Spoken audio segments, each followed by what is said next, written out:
छत्रपती संभाजीनगरमध्ये कीर्तनकार महिलेची हत्या झालेली आहे। हत्येप्रकरणी 4 संशयितांना ताब्यात घेण्यात आले। जमिनीच्या वादातून हत्या केल्याचा संशय आहे।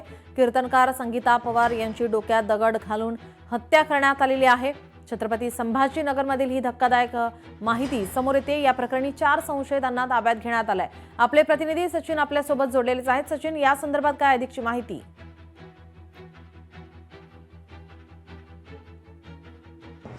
सचिन, माझा आवाज आपल्यापर्यंत येतोय?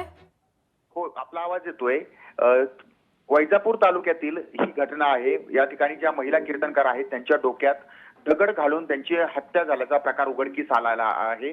त्यांच्या वडिलांनी असा आरोप केलाय की या ठिकाणी माझ्या मुलीच्या डोक्यात दगड घालणारे हे जमिनीच्या वादातून ज्यांनी काही दिवसांपूर्वी वाद निर्माण केलेला होता, वाद उफाळलेला होता, तर त्यांच्यावरच हा संशय व्यक्त केलेला आहे आणि चार संशयितांना या प्रकरणी ताब्यात घेण्यात आलेला आहे। वडिलांनी हा आरोप केलेला आहे कारण 14 एप्रिल रोजी संगीता यांच्याशी संशयितांचा वाद झालेला होता आणि त्यानंतर या वादाचं रूपांतर या अशा प्रकारे गुन्हेगारीमध्ये झालेलं आहे। आणि नंतर महत्त्वाचं म्हणजे या ठिकाणी आता चौकशी सुरू आहे आणि 4 संशयितांना ताब्यातही घेण्यात आलेलं आहे। जी, धन्यवाद सचिन, आपण दिलेल्या सविस्तर माहितीसाठी। लोकशाही मराठी ऐका, पहा, जागरूक रहा।